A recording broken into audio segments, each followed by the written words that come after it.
अचानक से मेरी नज़र ने एक पुरानी शिव मंदिर पे गई जो बहुत कुछ बड़ा नहीं था, बिल्कुल एकदम साधारण सा मंदिर था और एकदम ऐसे लग रहा था कि बहुत पुरानी मंदिर है। और अंदर जाते-जाते मुझे ऐसे लग रहा था कि मैं पहले यहाँ पे आई हूँ। तो वहाँ से मुझे ऐसे लग रहा था कि मैसेज आया कि अगले मई 2012 में यानी कि 6 महीने में तुम मुझसे मिलने कैलाश आ रही हो। कोई था नहीं वहाँ पे, तो मैंने ललिता सहस्त्रनाम का पाठ शुरू कर दिया था। तो जैसे ही मैंने वो पाठ ख़त्म किया तो वहाँ पे पंडित जी आए, उन्होंने ग्रिल खोल दिया। काफ़ी दूर तक माँ की मूर्ति थी, वहाँ से एक लाल कलर का फूल नीचे गिरा और मन में मेरे मैसेज ऐसे आया कि अगले साल तुम अब तैयार हो कि अमरनाथ जी बाबा तुम्हें बुलाएंगे। और मेरी जो दर्शन है वहाँ पे 1 घंटे तक होती रही।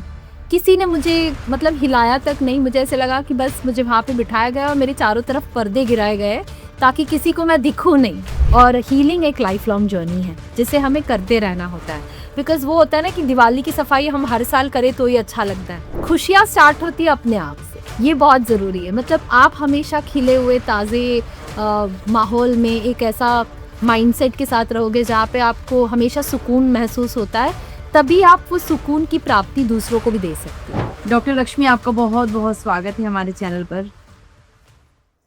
जी नमस्ते, थैंक यू सो मच, आपने मुझे बुलाया और जी। बहुत खुशी हो रही है मुझे आज सबके साथ जुड़ते हुए और आपसे बातें करते हुए बहुत अच्छा लग रहा है। जी, जी, बहुत बहुत धन्यवाद। मैं सबसे पहले आपसे जानना चाहूंगी डॉक्टर लक्ष्मी कि आपके लाइफ में एक ऐसा फेज आया कि आपके साथ मेजर हेल्थ इश्यूज रहे, आपको बहुत ज्यादा बॉडी में कॉम्प्लिकेशंस हुए, आप डिप्रेशन में भी गए, आपने सुसाइडल अटेम्प्ट्स भी किए। तो लाइफ में ऐसा क्या चैलेंज, जो आप सब कुछ फेस कर रहे थे, तो लाइफ में ऐसी क्या आपको वो रे ऑफ होप दिख रही थी कि आपने सब कुछ ओवरकम किया, वापस आए और आज हम सबके सामने एक एग्जाम्पल बनकर बैठे हुए हो? क्या चमत्कार हुआ आपकी लाइफ में? चमत्कार तो आई थिंक, थैंक यू ये क्वेश्चन पूछने के लिए, क्योंकि ये चमत्कार तो आई थिंक हर मनुष्य के लाइफ में होता ही है। बस कई बार हम उसे समझ नहीं पाते हैं, उसे परख नहीं पाते हैं, उसे अपना नहीं पाते, ये बहुत ज़रूरी होता है। और कहीं ना कहीं इसमें भगवान जी का बड़ा आशीर्वाद, बड़ा कृपा रहा है कि मैं इस चमत्कार को अपने लाइफ में अनुभव कर पाई, उसे एक्सेप्ट कर पाई और अपने आप में अपने लाइफ में मैं ट्रांसफॉर्मेशन ला पाई। तो शुरुआत यहाँ से होती है कि मैं बहुत सालों तक स्ट्रगल करती रही डिप्रेशन से, एंग्जाइटी से। वज़न मेरा बढ़ गया था, 86 किलोज़ का हो गया था। बेड रिडन हो गई थी क्योंकि एक एक्सीडेंट हो गया था, जिसके बाद से मैं 1 साल तक उठ नहीं पा रही थी। डॉक्टर्स ने कहा कि ऑपरेशन के बगैर आप बिल्कुल भी बेड रिडन ही हो जाओगे। तो उसमें मेरी कॉन्फिडेंस काफ़ी हद तक कम हो गई थी। उसके अलावा कई सारे और कंडीशंस भी थे, जैसे फाइब्रोमाइल्जिया यानी कि क्रॉनिक बॉडी एक, इरिटेबल बाउल सिंड्रोम यानी कि कंटिन्यूअस लूज़ मोशंस होना, फाइब्रोमाइल्जिया यानी कि पूरे बदन में कूट-कूट के दर्द होना। इसके अलावा जो है मेरा विटिलिगो यानी कि white patches of the skin, female pattern alopecia यानी कि मेरे बाल का पूरी तरह से झड़ के यहाँ पे स्काल्प का पूरी तरह से बाल्ड हो जाना। इस तरह से कई सारे कंडीशंस, इतना ज़्यादा हो गया था कि मैं डिप्रेशन से भी लड़ रही थी। और कहीं न कहीं मेरे मन में ऐसा था कि मैं सुसाइड करूँ। उस टाइम पे पता नहीं, मतलब मैं बचपन से ही बहुत ज़्यादा इंक्लाइन थी टुवर्ड्स स्पिरिचुअलिटी। मेरे जो सबसे पहले गुरु हैं वो मैं अपने नाना जी को मानती हूँ, मेरे मैटर्नल ग्रैंडफ़ादर। तो वो है, उन्होंने हमेशा ही सपोर्ट प्रोवाइड किया है मेरे लाइफ में, हमेशा वो रहे गाइडेंस देते हुए। लेकिन जब वो चले गए उसके बाद से मैं कहीं न कहीं इनसिक्योर फ़ील कर रही थी और कई सालों तक मैं उनके एब्सेंस को मैं कभी रिप्लेस नहीं कर पाई। मुझे हमेशा ऐसा लगता था, उनकी कमी महसूस होती थी। तो उस टाइम पे मैं कह सकती हूँ कि कहीं न कहीं एक रे ऑफ होप ऐसे दिखा कि मेरा ऑलमोस्ट मेरे हस्बैंड के साथ एक सेपरेशन जैसा माहौल क्रिएट हो गया था। तो मैं अपने मम्मी-पापा के यहाँ पे रह रही थी और उन्होंने थोड़ा मेरा मन बहलाने के लिए मुझे लेकर के गए कन्याकुमारी। तो ये छोटा-सा एक वेकेशन था जो मुझे याद है, नवंबर दिवाली का अराउंड टाइम था 2011 में। तो मैं उनके साथ वहाँ पे चली गई थी। और कन्याकुमारी माता के दर्शन के तुरंत बाद ही वहाँ पे बारिश होना शुरू हो गया था, क्योंकि वहाँ पे विंटर मॉनसून होता है। और जब हम वापस आ रहे थे उस बारिश में जल्दी-जल्दी से भाग दौड़ के कि बचना है बारिश से, तो अचानक से मेरी नज़र ने एक पुरानी शिव मंदिर पे गई जो बहुत कुछ बड़ा नहीं था, बिल्कुल एकदम साधारण सा मंदिर था और एकदम ऐसे लग रहा था कि बहुत पुरानी मंदिर है। और पता नहीं क्यों मेरा, जबकि मैं पहली ही बार वहाँ पे कन्याकुमारी में गई थी, लेकिन फिर भी मेरा जो खिंचाव है उस मंदिर की तरफ था। मुझे ऐसे लग रहा था कि मुझे यहाँ पे जाना चाहिए। तो मैंने मम्मी-पापा से कहा, "आप चलो आगे, मैं इस मंदिर में होके आती हूँ।" तो मम्मी-पापा ने कहा, "अरे यार बारिश हो रही है, तुम बाद में चली जाना।" मैंने कहा, "नहीं, पता नहीं क्यों, मुझे अभी जाने का मन कर।" तो मैं वहाँ पे अंदर चली गई थी और अंदर जाते-जाते मुझे ऐसे लग रहा था कि मैं पहले यहाँ पे आई हूँ। तो इस तरह का अनुभव कि जिस तरह से मैं सोच रही थी कि आगे चल के राइट में गौशाला होगा, उसी तरह से गौशाला था। नॉर्मली शिव मंदिर में गौशाला बहुत कम पाए जाते हैं, लेकिन यहाँ पे एक गौशाला था। फिर जिस तरह से मैं इमेजिन कर रही थी कि शिवलिंग होगा, बिल्कुल उसी तरह से वहाँ पे शिवलिंग वहाँ पे प्रेज़ेंट थी। और जैसे ही मैंने मंदिर का जो मेन एंट्रेंस पे मैंने अपना कदम रखा, तो वहाँ पे करंट चली गई। मतलब क्योंकि बिजली कड़क रही थी और बहुत ज़्यादा बारिश हो रहा था, तो करंट चली गई थी। और वहाँ पे एकमात्र सोर्स ऑफ लाइट था, जो था वो जोत जो जल रहा था शिव जी के पीछे। और शिव जी के उसके वहाँ पे ना थोड़ा-सा एक काँच का आईना रखा हुआ था, जो एक एंगल्ड मिरर था। मतलब अलग-अलग दिशाओं में अगर एक लाइट रखो तो उसको अलग-अलग दिशा में वो रिफ्लेक्ट करती है। और उसी दिशा से, उसी मिरर से आते हुए जो जोत का पूरा प्रकाश जो है वो लिंग के ऊपर पड़ रहा था। और ऐसे लग रहा था शिव जी, मतलब ना उनके अंदर जान आ गई है, उस लिंग के ऊपर जान आ गई है। और मैं यहाँ पे, और वहाँ पे उस मंदिर में मेरे अलावा और शिव जी के अलावा वहाँ पे उस टाइम पे कोई नहीं था। जो पुजारी पंडित जी भी थे वो शायद कहीं और थे, पूजा वगैरह शाम का करके चले जा चुके। बहुत ही खूबसूरत वो लिंग था, काफ़ी बड़ा था। उसके ऊपर एक व्हाइट कलर की प्योर धोती उन्होंने पहना था, मतलब उन्होंने सजाया था। फूल और चंदन और कुमकुम लगा के ना एकदम बहुत सुंदर लग रहा था वो दृश्य।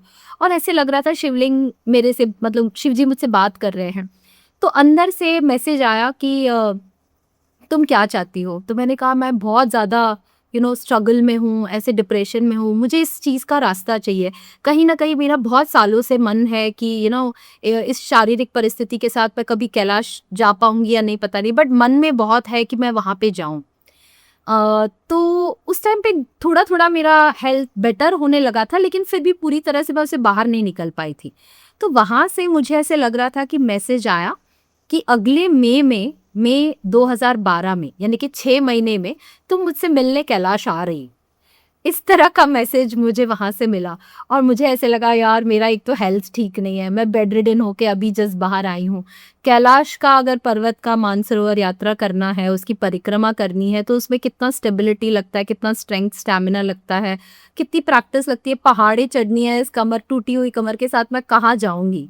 और पैसे का इंतज़ाम कहाँ से होगा, सबसे बड़ी बात, है ना? तो ये 2012 की बात है। आप यकीन नहीं मानोगे, जनवरी में एक ऐड आया। मतलब ये नवंबर की बात हुई कि ऐसे मुझे मैसेज आया, और मैंने जस्ट कन्याकुमारी माता का दर्शन करके आई थी, शिव जी का इस तरह से मुझे मैसेज आया। और जनवरी में कुछ ऐड आया, जनवरी एंड के करीब। फरवरी में मैंने उनसे पूछताछ की। मार्च में मेरे हस्बैंड ने परमिशन दे दी थी। उन्होंने कहा, मैं तुम्हारा ट्रिप स्पॉन्सर कर रहा हूँ। मेरी वहाँ से एक्सरसाइज और वॉकिंग की जर्नी स्टार्ट हो गई थी। उस टाइम पे पता नहीं मेरे दर्द कहाँ चले गए थे। सब कुछ ऐसे लग रहा था बंद हो गया। मैं सिर्फ इसकी तैयारी करी थी। घर वाले थोड़े ऑब्जेक्शन बता रहे थे कि यार वहाँ पे जो जाते हैं जिंदा वापस लौट के नहीं आते, इतना कठिन वो पर मतलब यात्रा है, कौन करता है ऐसे, इस उम्र में कौन जाता है, बूढ़े होने के बाद जाओ तो अलग बात होगी। इस तरह की बहुत सारे ऑब्जेक्शंस भी आए। लेकिन आप यकीन नहीं मानोगे, एग्जैक्टली 6 मंथ्स, यानी कि मई 2012, नवंबर की बात थी और मई 2012 में मैं कैलाश मानसरोवर की यात्रा परिक्रमा करके वापस आ चुकी थी। तो जो मेरे अनुभव रहे हैं और जिस तरह का मैसेज मुझे उस टाइम पे मिला था, I think that was life changing. बहुत ज़्यादा, मतलब इतना खूबसूरत अनुभव शायद ही किसी के लाइफ में आए। ये ब्लेसिंग के अलावा और कुछ नहीं हो सकता। ज़रूर कोई डीपर इंसाइट रहा होगा। और वहाँ से मेरी हीलिंग की यात्रा, मतलब जब मुझे याद है कि मैंने अपना परिक्रमा के लिए जो तैयारियाँ शुरू की थी, वॉकिंग करने से, एक्सरसाइज करना, बाकी जैसे अपने कमर को स्ट्रेंथन करना ताकि मैं उस पहाड़ को चढ़ सकूँ। और वो परिक्रमा करते वक़्त मुझे कहीं पे भी कोई दर्द महसूस नहीं हुआ।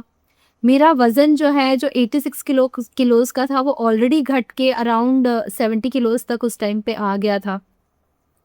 और डिप्रेशन पता नहीं कहाँ चला गया था। मतलब बहुत खुशी अंदर से महसूस हो रही थी। वहाँ का जो जर्नी है मेरे लिए सबसे पहला कदम रहा है टुवर्ड्स ट्रांसफॉर्मेशन।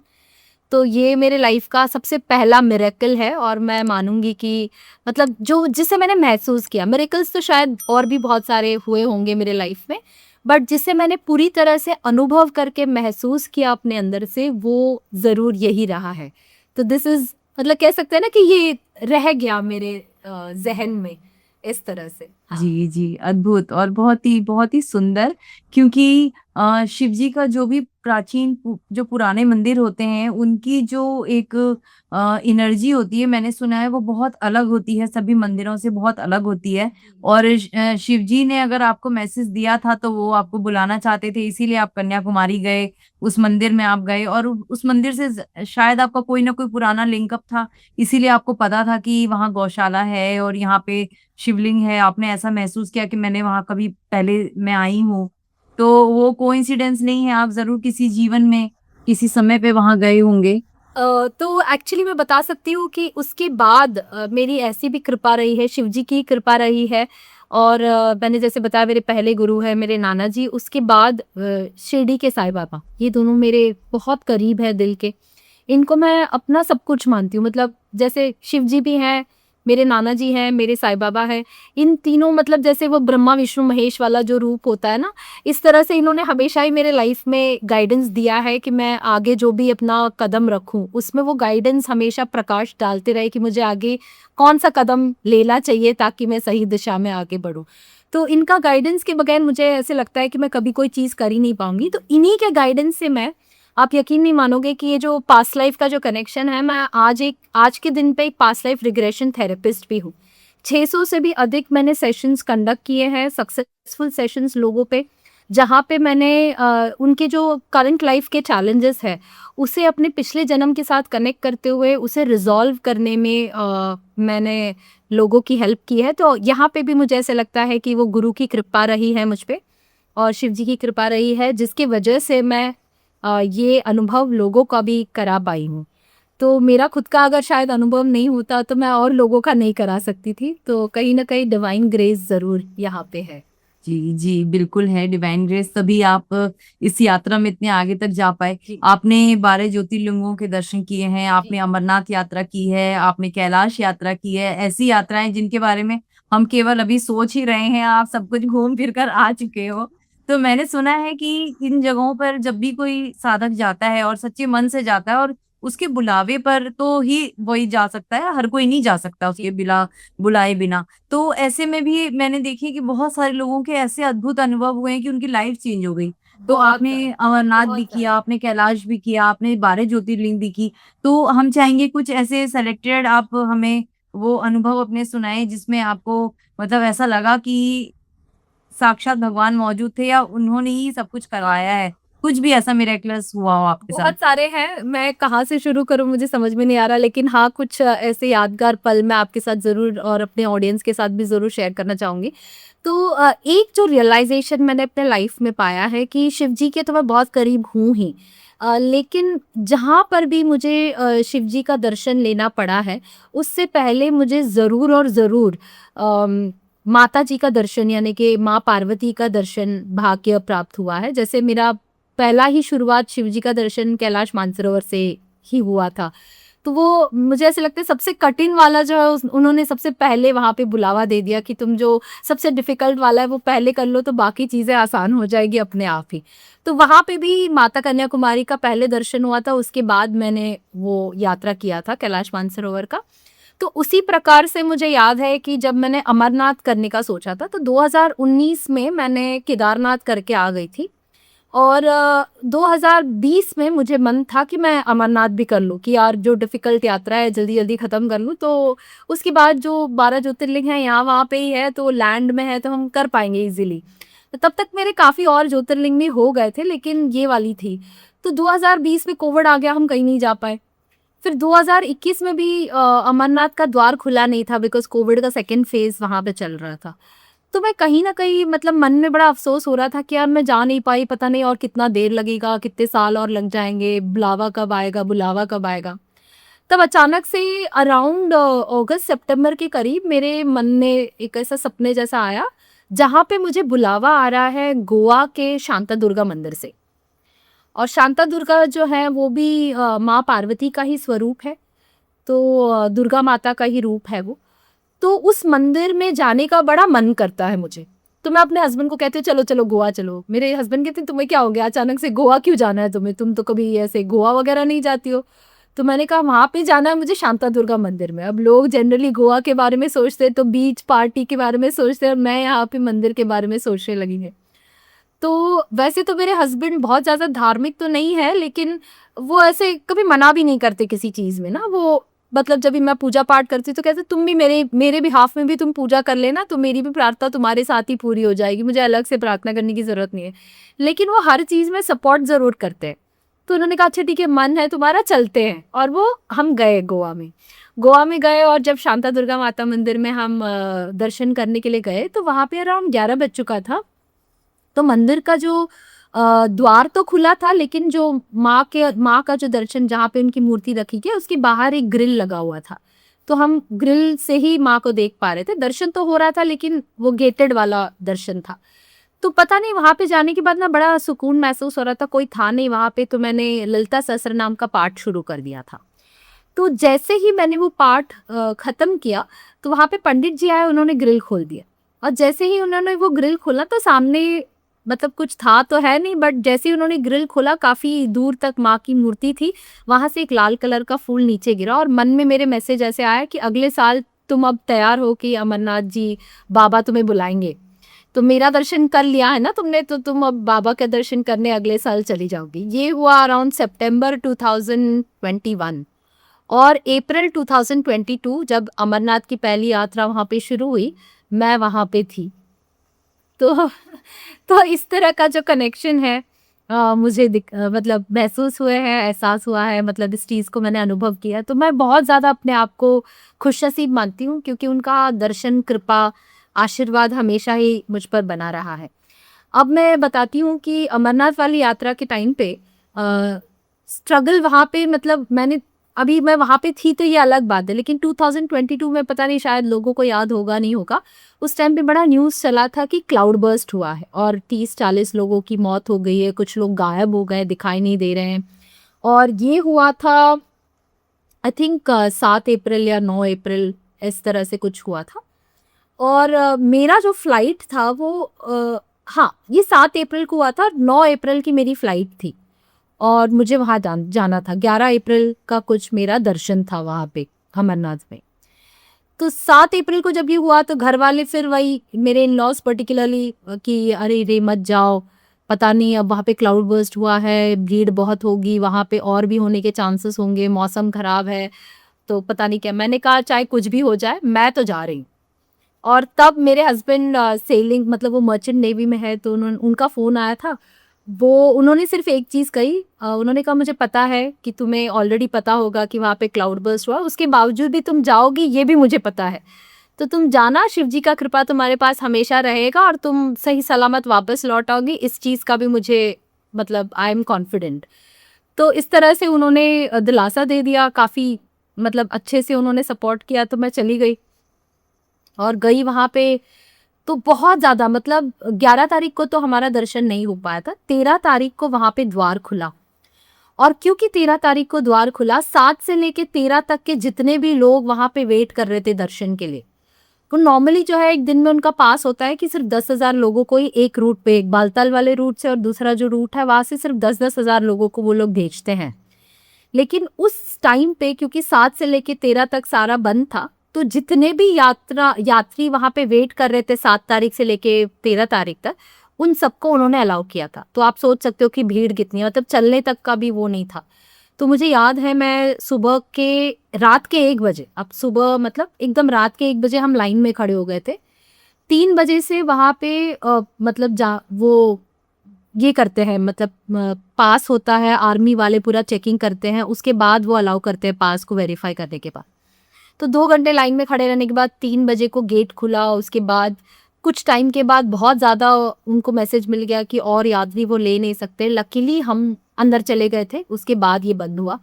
4 बजे हम अंदर जा चुके थे। वहाँ से जो यात्रा शुरू हुई, इतना ज़्यादा भीड़ मैं बता नहीं सकती, मतलब चलने को भी नहीं हो रहा था, बहुत सारे लोग गिर रहे थे। और ऊपर से ना क्योंकि क्लाउड बर्स्ट हुआ था तो वो पानी और वहाँ का मिट्टी, बर्फ़ जो है पिघल के उसके साथ जो पानी और मिट्टी के साथ मिल के ना एकदम घोल होके स्लिपरी रास्ता बन गया था। रास्ता बहुत ज़्यादा स्लिपरी था। तो कुछ लोग गिर गए थे हमारे आँखों के सामने, चल नहीं पा रहे थे। बहुत सारे लोग आधे में ही वापस लौट रहे थे, कह रहे थे हमसे नहीं हो पाएगा ये वो, बहुत बहुत कठिनाइयाँ हुई। लेकिन मुझे याद है कि हम ऑलमोस्ट शाम के 5 बजे जब पहली बार वो केव जो अमरनाथ जो गुफ़ा है उसका दर्शन हो पाया। तो अब वहाँ से भी और 2-3 किलोमीटर और चलना था। अब आप जानते हो कि पहाड़ का जो 2 किलोमीटर है वो कम से कम ज़मीन का 20 किलोमीटर के उस टाइम पे होता है। तो मैं प्रार्थना कर रही थी कहीं द्वार बंद ना हो जाए।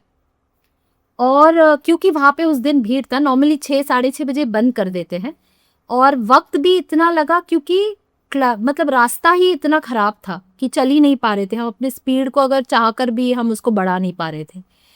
तो फाइनली जब हम ऊपर गए तो बड़ा टेंशन में थी कि मैं मतलब दर्शन होने चाहिए, द्वार बंद नहीं होना चाहिए इस तरह से। तो आर्मी वाले ने कहा चिंता मत करो, आज खुला है थोड़ी देर तक, 8 बजे तक आज खुला रहेगा। तो मुझे याद है 6:30 के करीब मैं वहाँ अंदर गई और इतनी ज़्यादा भीड़, और पता नहीं उसमें मुझे ना एक खाली सा जगह मिल गया था। मैं वहाँ पे खड़ी हो गई और दर्शन लिए जा रहे। आर्मी वाले जो है बाकी जितने भी यात्री हैं, जितने भी दर्शन करने के लिए लोग आए, उन सबको बोल रहे हैं आगे बढ़ो, आगे बढ़ो। धक्का दे के उनको दर्शन करवा के 2 मिनट भी उनको दर्शन नहीं हो पा रहे, वो आगे भेज रहे हैं। और मेरी जो दर्शन है वहाँ पे 1 घंटे तक होती रही। किसी ने मुझे मतलब हिलाया तक नहीं, मुझे ऐसे लगा कि बस मुझे वहाँ पे बिठाया गया और मेरे चारों तरफ पर्दे गिराए गए ताकि किसी को मैं दिखूँ नहीं। तो इस तरह का जो अनुभव था, और किसी ने मतलब कुछ भी रोका नहीं, किसी ने मुझे वहाँ से धक्का देके बाहर नहीं निकाला। जी भर के मैंने अपना दर्शन वहाँ पे लिया। तो ये तो बस एक ऐसा अनुभव है, ऐसे कई सारे और अनुभव रहे हैं। मुझे याद है कि सबसे आखिरी वाला जो ज्योतिर्लिंग है श्रीशैलम का मैंने किया था, जो आंध्रा में आता है और तेलंगाना आंध्रा के करीब वहाँ पे आता है।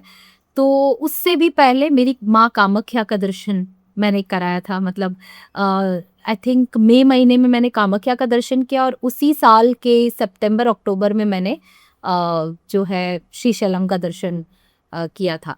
और ज्योतिर्लिंग का सबसे बड़ा खासियत ऐसे रहा है कि जितने भी ज्योतिर्लिंग के मैंने दर्शन किए हैं, वहाँ पे मुझे जो वीवीआईपी जो कहते हैं ना, वीवीआईपी के सामने आप जितना भी वी लगा लो, मतलब वेरी वेरी वेरी इंपॉर्टेंट, जितने उतना अच्छा जो दर्शन हो सकता है किसी वीआईपी को मिल सकता है, उससे कम वहाँ पे दर्शन नहीं हो पाए। मतलब इतना बढ़िया दर्शन, इतना मतलब कह सकते हैं कि एकदम निश्चिंत रूप से खड़े होके 1 घंटे तक हर ज्योतिर्लिंग का मैंने दर्शन किया है।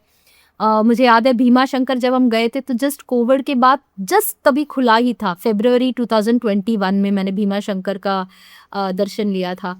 तो बिल्कुल खाली, मतलब कोई नहीं था, मुझे ऐसे लग रहा था सिर्फ मैं हूँ और शिव जी है और कोई नहीं है। तो वहाँ पे भी पंडित जी कह रहे थे आपको जितना मन है आप उतनी देर खड़े रह के दर्शन करो, कोई जल्दी नहीं, क्योंकि है ही नहीं, कोई भीड़ ही नहीं है, लोग ही नहीं है, तो फिर आप क्या, मतलब उनको क्या लेना देना। तो इस तरह से शिव जी ने मुझे बड़े कृपा के साथ हर अपना दर्शन दिया है, बुला बुला के हर जगह पे ऐसा बुलावा दिया है कि मतलब उन्हीं की कृपा है, उसके बगैर तो ये पॉसिबल ही नहीं था। तो कई सारे ऐसे अनुभव मेरे हमेशा ही रहे हैं। कुछ कैलाश के भी खास अनुभव मैं याद कर पा रही हूँ। तो बहुत ही खूबसूरत इस तरह के कुछ अनुभव मेरे रहे हैं। तो मतलब मैं बता नहीं सकती, अद्भुत से कब नहीं है इस तरह से। शिव बाबा जब किसी को प्यार करते हैं ना, तो दिलो जान से करते हैं। उन्होंने उन्होंने आपको अपनी बेटी के रूप में स्वीकारा है ना, तो वो अपना पूरा प्यार आप पर निछावर करते हैं। क्योंकि मैं भी शिव जी को उतने ही मतलब कहते हैं ना कि खून का आखिरी कतरा भी जो होता है, अगर कोई वो भी निकाले तो मैं कहूंगी कि इसको शिव जी पर चढ़ा दो। मतलब इतना प्रेम है उनसे। तो मैं बहुत समझती हूँ ज्यादा, कि बहुत ज्यादा। उन हम उनसे उतना प्रेम नहीं करते जिसका कहीं ज्यादा वो हमसे करते हैं। हमसे करते, बिल्कुल, बिल्कुल। तो ना मैं एक चीज़ हमेशा ही मानती हूँ, मेरे मैं जहाँ पे बैठती हूँ वहाँ पे मेरे पीछे साईं बाबा है और आगे शिव जी का मैंने खुद का पेंटिंग किया हुआ एक शिव जी का फ़ोटो लगाया हुआ है मैंने। तो वहाँ पे मैं ना दोनों को, अपना साईं बाबा को और शिव जी को, दोनों से कहती हूँ कि ना आप मेरे आगे-पीछे प्रोटेक्शन के लिए खड़े हो। मेरा जो पास्ट, प्रेज़ेंट या फ्यूचर किसी भी डायरेक्शन, किसी भी दिशा, किसी भी टाइमलाइन, कहीं पे भी किसी भी फॉर्म में मैं रहूँ, चाहे मैं सो रही हूँ, जगी हुई हूँ या बीच वाले किसी परिस्थिति में कहीं पे भी हूँ, ज़मीन में हूँ, आकाश में हूँ, पाताल में हूँ, कहीं पे भी रहूँ, आप दोनों का आशीर्वाद, नज़र और प्रोटेक्शन और गाइडेंस मुझ पर से कभी भी एक सेकंड के लिए, एक पल के लिए भी हटाना नहीं, क्योंकि आप लोगों के बगैर तो मेरा अस्तित्व ही नहीं है। तो कहीं न कहीं वो कृपा मेरे ऊपर उन दोनों ने आज तक बनाए रखा है, इसीलिए शायद मैं आज जहाँ हूँ, वहाँ हूँ। तो ये चीज़ का अनुभव मैं हमेशा महसूस कर पाती हूँ, आँखें बंद कर लेती हूँ, तो मुझे पता है कि उनका एनर्जी, उनकी प्रेज़ेंस मेरे लाइफ़ में हमेशा रहती है। तो इसकी कृपा होने की वजह से ही मैं अपने पूरे डिप्रेशन से, चाहे 18 गोलियाँ खाती थी, वहाँ से मैं बिल्कुल मेडिसिन फ्री लाइफ अभी लीड कर रही हूँ। कई सारे जो मेरे ऑटो इम्यून कंडीशंस थे, जैसे इरिटेबल बाउल सिंड्रोम हो गया, विटिलिगो हो गया, यानी कि white patches of the skin, मेरे सर के पूरे बाल उड़ गए थे, पूरा बॉल्ड पैच बिखरा था, जो फीमेल पैटर्न एलोपेशिया कहते हैं, ये रिवर्स हो गया। मैं अपना वज़न जो है 86 किलो से लेके 59 किलोज़ तक लेकर के आ पाई हूँ। जो कमर टूट के मैं 1 साल तक बेड रिडन थी, आज मैं पहाड़ चढ़ रही हूँ, तो सब उनकी कृपा रही है। और जो डिप्रेशन में खुद थी, आज मैं लोगों को डिप्रेशन से बाहर निकलने में हेल्प कर रही हूँ। तो ये एक बहुत बड़ा जर्नी है, और मुझे ऐसे लगता है कि हम खुद उस चीज़ को अगर जब तक अनुभव नहीं कर लेते ना, तब तक हमें अंदर से वो कॉन्फिडेंस नहीं मिल पाता है कि हम शायद किसी और को भी हेल्प कर सकते हैं। और शायद इसीलिए ही, क्योंकि भगवान को पता था कि इसको ये अनुभव दे ताकि ये और लोगों की मदद कर सके। शायद इसी के लिए मेरे लाइफ में ये सारे स्ट्रगल्स लेकर के आए, क्योंकि वो जानते थे कि इससे वो बाहर निकल के मैं ही गाइड करूँगा कि ये आगे चल के और लोगों की मदद कर सके। तो उनकी कृपा हमेशा इस तरह से रही है, तो बहुत खुशी होती है जब भी मैं बात करती हूँ ना, तो अंदर से एक सुकून वाला जो खुशी हो सकती है कि वो बस आँख है, उस चीज़ का एहसास जो हमेशा ही होता है, वो आता है। तो बहुत बहुत अच्छा लगता है उनके बारे में, आप जितना भी बात कर ले तो सारा दिन हम बातें ही करते रह सकते हैं। जी, जी, बिल्कुल सही कहा आपने। और कहीं न कहीं हर आत्मा के अपने कुछ कर्मा बेस होते हैं जिनको उनको पूरा करना है, तो हम अपनी लाइफ में जो भी सफरिंग होती है हमारे साथ, सब हमारे कहीं न कहीं हम सोल अपने साथ वो पार्ट लेकर आती है, अपने कर्मा को भी उसको हिसाब-किताब चुकतू करना है। प्लस वो अगर उस सफरिंग के फेज़ से नहीं गुज़रेगी, तो वो जब तक हम किसी चीज़ का स्वाद नहीं चखेंगे, तो हमें पता नहीं होगा ना कि हम उस चीज़ को कैसे टेस्ट बिना किए दूसरों को हम कैसे बता सकते हैं कि वो मीठा है कि खट्टा है, कैसा है ना? और हीलिंग का भी आपकी लाइफ में एक बहुत इम्पोर्टेंट एक इम्पैक्ट है कि आपने कहा कि आप बहुत ज़्यादा सफरिंग से गुज़र रहे थे, तब हीलिंग ने भी आपके साथ बहुत सपोर्ट किया आपको। तो वो क्या था? थोड़ा उसके बारे में भी जानना चाहेंगे। तो आई थिंक हीलिंग का भी जो गाइडेंस है, वो सबसे पहले मेरे नाना जी से ही मिला था। वो हमेशा ही बोलते थे कि हमारे अंदर इतनी ताकत होती है कि हम कभी भी उसको पहचान नहीं पाते, उसे पहचानना हमारे लिए बहुत ज़्यादा ज़रूरी है। ये बचपन में जब कहा करते थे, तो हम एक कान से सुन करके ना दूसरे कान से निकाल देते थे। तो जब इसका रियल मीनिंग मुझे पता चला, जब मैं एकदम डीपेस्ट अपने फेज़ में थी, साईं बाबा को तो मैं हमेशा ही मानती थी, शिरडी हर साल जाती थी। कभी ऐसा टाइम था ना, जब मैं कॉलेज स्कूल में थी, तो मुझे याद है कि साल में 13-14 बार मैं चली जाती थी, महीने में 1 बार से भी ज़्यादा। मतलब महीने में कई बार 2 बार, 3 बार भी चली जाती थी। मन किया, मैं रात के बस में बैठ गई और शिरडी पहुँच गई। इस तरह से मेरा शिरडी का वहाँ पे जाना होता था। और शादी के बाद जब मेरा वो डिप्रेशन वाला फ़ेज़ था, जब बीमार हो गई थी, तो इतना ज़्यादा मैं साईं बाबा से नाराज़ हो गई थी कि मैंने उनकी प्रार्थना छोड़ दी थी, उनका पूजा छोड़ दिया था, उनका जो व्रत रखती थी वो छोड़ दिया था। मैं कहती थी कि आप हो ही नहीं, कुछ नहीं कर रहे हो मेरे लिए सब कुछ। मतलब वो एक फ़ेज़ था जब मैं सब कुछ भुला चुकी थी। और जब वो वापस मेरे लाइफ़, मतलब वो भी ज़रूरी था कि जानना कि जब हम पूरी तरह से भूल जाते हैं, तो फिर भी वो हमारा साथ नहीं छोड़ते। मुझे याद है एक बहुत ही खूबसूरत कृष्ण भक्त जो भगवान कान्हा जी से कंप्लेन कर रहे हैं कि हे सखा, जब मेरी खुशियों का वक़्त था, तब तो मैं देख रहा था कि मेरे साथ-साथ आपके भी कदम उस रेत पे मौजूद थे। लेकिन जब मेरे दुःख के वक़्त आए, तो वो आपके कदम तो गायब ही हो गए। तो कान्हा जी कहते हैं कि वो जो कदम आप जो देख रहे हो ना, वो कदम मेरे हैं, क्योंकि उस बोझ और उस कठिनाई के वक़्त जो है, मैं आपको उठा के चल रहा हूँ अपने बाहों में, अपने सर के ऊपर उठा के बोझ आपका सह रहा हूँ, ताकि आपकी कठिनाइयाँ और ज़्यादा मतलब संकट में ना हो। तो ये जब चीज़ मैंने सुना ना, तब मैंने वो रियलाइज़ेशन, मतलब काफ़ी देर से ही आता है, जब हम उस कठिन दौर से गुज़रते हैं तब हमें रियलाइज़ेशन होता है। और जब हम वो रियलाइज़ करते हैं ना, तो एक कहीं न कहीं मन में पछतावा भी होता है कि यार मैंने भगवान को क्वेश्चन कर दिया कि वो हमारे साथ है नहीं है। है ना? तो ये हो सकता है कि हमारी उस टाइम पे उतनी ज़्यादा नॉलेज, आउटकम, विज़डम नहीं रही हो, हमारा इनसाइट्स थोड़ा कम रहा हो। और जब वो रियलाइज़ भी वही कराते हैं ना, जो पर्दा भी वही डालते हैं, पर्दा हटाने का काम भी वही करते हैं। तो शायद पर्दा उन्होंने जानबूझ के ही गिराया था, ताकि मैं उस पूरे स्ट्रगल के दौर से गुज़रूँ। और उसके बाद जब उन्होंने मतलब मेरी जब ये बाहर परिस्थिति से बाहर निकालने का उन्होंने फ़ैसला किया, तो सही तरीके से, सही टाइम पे, सही मेंटोर्स का भेजना मेरे लाइफ़ में। तो सबसे पहले मैंने रेकी सीखा, उसके बाद मैं आज रेकी ग्रैंड मास्टर हूँ। उसके बाद मैंने न्यूरो लिंग्विस्टिक प्रोग्रामिंग्स किए। उसके अलावा मैंने tarot reading, angel healing therapy, उसके अलावा crystals and rudraksha, chakra healing, balancing, past life regression therapy, इस तरह के कई सारे प्रैक्टिसेस, फिर न्यूमरोलॉजी किया मैंने, है ना? तो एक-एक करते हुए मेरे लाइफ में सारी चीज़ें जुड़ती गई। और इन सारे कंबाइंड प्रैक्टिसेस के साथ-साथ मैंने किताबें लिखना शुरू किया। आज के दिन पे मैं 6 किताबें लिख चुकी हूँ। 6 I am an author of 6 books. तो ये जो जर्नी है उन्होंने तय किया था मेरे लिए पहले से ही। बस ये जो रास्ता था, कभी-कभी होता है ना कि हम पहाड़ भी चढ़ते हैं, तो कुछ चीज़ें, बहुत इम्पोर्टेंट लेसन्स जो हमें सीखने को मिलता है। मुझे याद है मैं अपने पहले हनीमून पे गई थी, तो मैं 6 बैग्स लेकर के गई थी। वापस आते वक़्त मैं 7 बैग्स लेकर के आई, क्योंकि उतना शॉपिंग भी किया था मैंने। सुबह में एक कपड़ा, दोपहर में एक कपड़ा, हर चीज़ में बदलते रहे, शाम में एक, रात में एक, इस तरह से। फिर जब मैं पहाड़ चढ़ रही थी ना, तो लाइफ़ का जो रियल लाइफ़ एक्सपीरियंस जो हमें बताता है कि जब हम ऊपर की तरफ अपने लाइफ़ में उन्नति करते, प्रोग्रेस करते, बढ़ते हैं, तो अनवांटेड बोझ जो है हमें उतार के रखना पड़ता है, वरना ऊपर चढ़ना मुश्किल हो जाता है। तो इसी एक्सपीरियंस के साथ हमारा जो मिनिमलिस्टिक लाइफ़स्टाइल को जीने का जो प्रक्रिया है, वो समझ आई इसकी। वो भी आई थिंक कैलाश पानसरोवर के यात्रा के बाद ही समझ आई, क्योंकि उस टाइम पे भी मैं बहुत सारा लेके गई थी और उन्होंने कहा, यार आप 10 किलो से ज़्यादा अपने ऊपर 1 किलो भी, आधा किलो भी ज़्यादा आप लेकर के नहीं जा सकते। 100 ग्राम भी ज़्यादा नहीं लेके जा, 10 किलो से कम हो सकता है लेकिन ज़्यादा नहीं। तो अब वो जो 20-25 किलो था, उसमें से 10 किलो जो हमारे लिए सबसे ज़्यादा इम्पोर्टेंट है, वही चीज़ हम चुन के रखेंगे। तो इसी तरह से जब हम लाइफ में आगे बढ़ते हैं, तो जो अनवांटेड चीज़ें हैं, एक्स्ट्रा बोझ जो है, चाहे वो मेंटल रूप में हो या फिजिकल रूप में, उसे हमें धीरे-धीरे निकालते रहना चाहिए।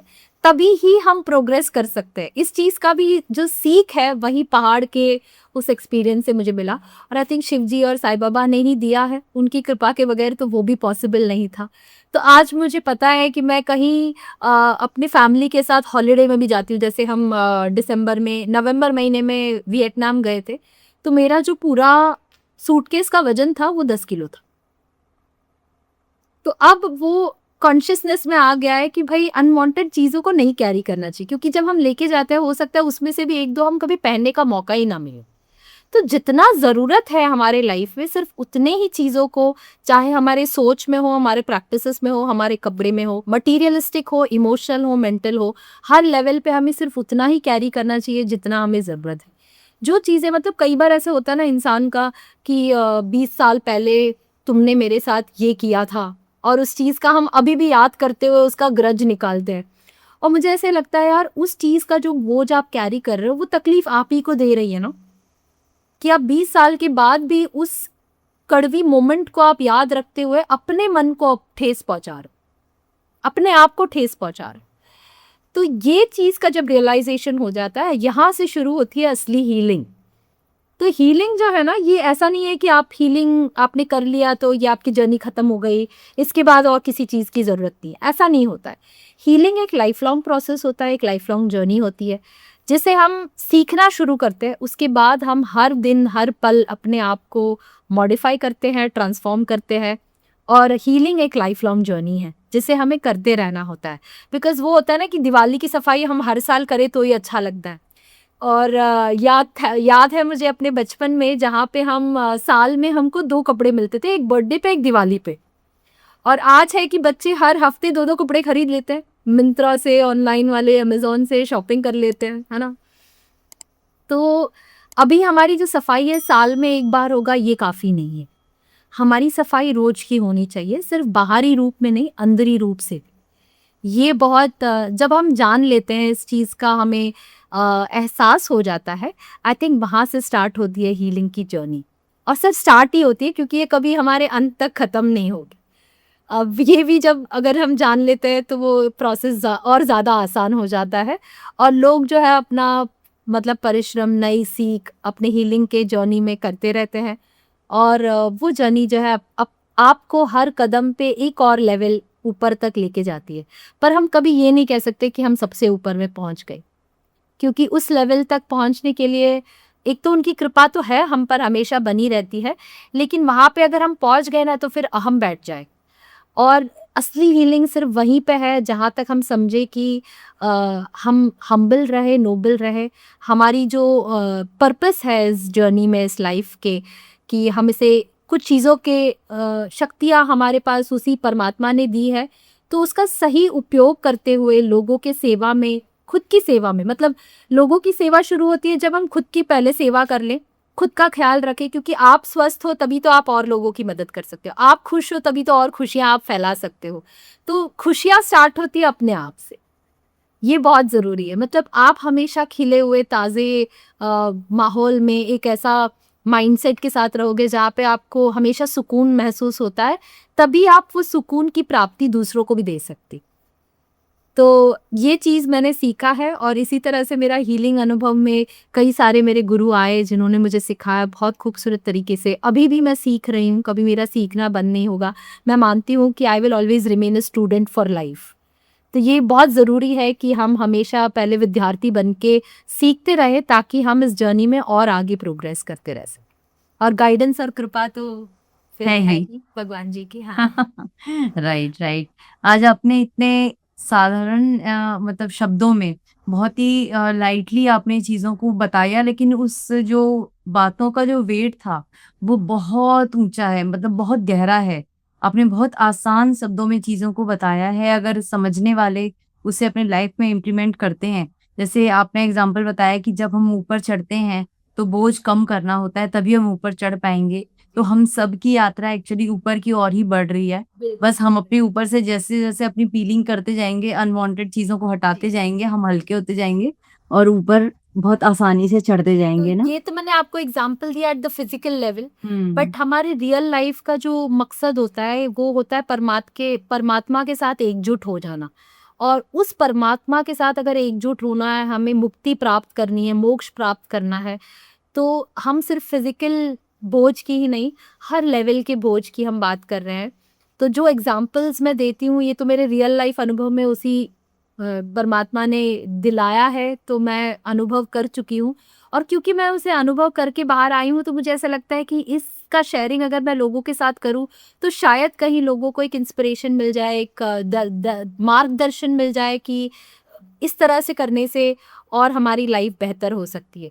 ये तो एक अटेम्प्ट ही है, एक कोशिश है कि हम अपने लाइफ को हर दिन सुधारने में लग जाए। और कहीं न कहीं उनकी कृपा ना हो, तो ये कभी भी पॉसिबल या संभव नहीं है। इसीलिए सबसे ज़्यादा ज़रूरी है कि हम खुद का प्रेम करें, क्योंकि वो परमात्मा हमारे अंदर, हमारी आत्मा में बसे हुए हैं। वो चाहते हैं कि हम उनका पूजन अपने थ्रू से करें, ताकि हम और लोगों की सेवा में अपना पूरा जो लाइफ है उसके पर्पस को एकजुट होते हुए सामाजिक लेवल पे आप इस समाज को ट्रांसफॉर्म कर सके। तो जी। जी। बस यही मैसेज है। थैंक यू सोनम जी, बहुत बहुत अच्छा लगा। मतलब ना इतना, मतलब दिल खोल के मैंने बात किया है, बहुत सारे अनुभव मैंने शेयर किए हैं। और आप बताइए। नहीं, आपके अनुभव बहुत प्यारे थे, बहुत रियल थे। और मुझे पता है, मैं समझती हूँ कि जिनके साथ ये अनुभव घटते हैं वही इसको अनुभव कर पाता है कि कैसे उस डिवाइन का प्रेम आपके ऊपर बरस रहा है हर पल हर सेकंड। एक्चुअली मेरे गेस्ट थे, उन्होंने बहुत सुंदर एक बात कही, तो कुछ अच्छी चीजें होती है तो वो मैं जीवन में अपने अंदर एक नोटबुक है उसमें जी। लिख लेती हूँ। जी। तो उसमें ये कही थी उन्होंने कि आप क्या सोचते हो, भगवान आपके साथ नहीं है? भगवान हर पल आपके साथ हैं। जब आप इस दुनिया में नहीं हो तब आप उनकी दुनिया में उनके पास हो। ठीक है, जब आप माँ के अंदर हो तब भी आप उन्हीं के पास हो, प्रोटेक्टेड हो। जब आप इस दुनिया में आए तब भी आपको माँ-बाप के रूप में भगवान ने साथ दिया और वो स्वयं आपके साथ खड़े रहे। साथ है। फिर जब आप इस दुनिया में जब अंत के समय पे अपने डेथ बेड पे होते हो, तब भी वही आपको लेने आते हैं और वापस अपने घर अपने पास लेकर जाते हैं। तो आप हर पल, हर क्षण ये सांस के साथ ही जैसे आप सांस अंदर बाहर ले रहे हो, वैसे ही परमात्मा अंदर बाहर आपके अंदर जा रहे हैं, आ रहे हैं। तो परमात्मा आपसे कभी जुदा है ही नहीं, बस हमें अवेयर होने की ज़रूरत अवेयर है। होने की ज़रूरत बस बिल्कुल वही वही चीज़ मैंने कहा ना कि जैसे मैंने अपने शिव जी को और साईं बाबा को आगे-पीछे खड़ा करके बोला है कि मैं जिस भी परिस्थिति में चाहे सो रही हूँ, जगी हूँ, नहा रही हूँ, कुछ भी कर रही हूँ, खाना खा रही हूँ, कुछ भी कर रही हूँ, उस टाइम पे चाहे कोई भी वक़्त हो, रात हो, दिन हो, दोपहर हो, शाम हो और किसी भी मतलब आकाश में हो, धरती में हो, पाताल में हो, आपका प्रेज़ेंस, गाइडेंस एक पल के लिए भी, एक माइक्रो सेकंड के लिए भी आपको मैं नहीं भुलाऊँ। यही मेरी प्रार्थना है क्योंकि आपके गाइडेंस के बगैर मेरा अस्तित्व तो है ही नहीं। आप हो इसीलिए मैं हूँ। तो ऐसा ही अनुभव आई थिंक जितने भी लोग मतलब एक और जो आपको मैं बताना चाहूँगी लास्ट में कि ना हमारे सबके साथ बहुत ज़्यादा खूबसूरत घटनाएँ लाइफ में होती है। बस हम इस चीज़ को अवेयरनेस में नहीं लाते। हमें ऐसे लगता है ये कौन-सी बड़ी बात हो गई। लेकिन जब हम उस चीज़ को महसूस करने लगते हैं, उस चीज़ की खूबसूरती को, उसकी गहराई को जब हम वो हमारे एहसास में लाते हैं, तब हमें रियलाइज़ होता है कि हम कितने ब्लेस्ड हैं। हमारे हर पल में भगवान जी हमारे लिए मिरेकल्स तैयार कर रहे हैं। वो तो मतलब अपनी माया के दौर से पूरा माया जाल मतलब बिछा के ही रखे हैं। बस हम ही उन्हें अनुभव करने के लिए तैयार नहीं होते, इसीलिए कभी उन एक्सपीरियंसेस का हमें अनुभव नहीं हो पाता है, जब तक हम उसके लिए तैयार नहीं हो जाते। और आप अपने ओपन माइंड के साथ जब आप तैयार हो जाते हो, तो बहुत ही खूबसूरत अनुभव हर एक के लाइफ में हो सकता है, इसका गारंटी मैं आपको दे सकती जी, जी, बिल्कुल, बिल्कुल सत्य कहा आपने।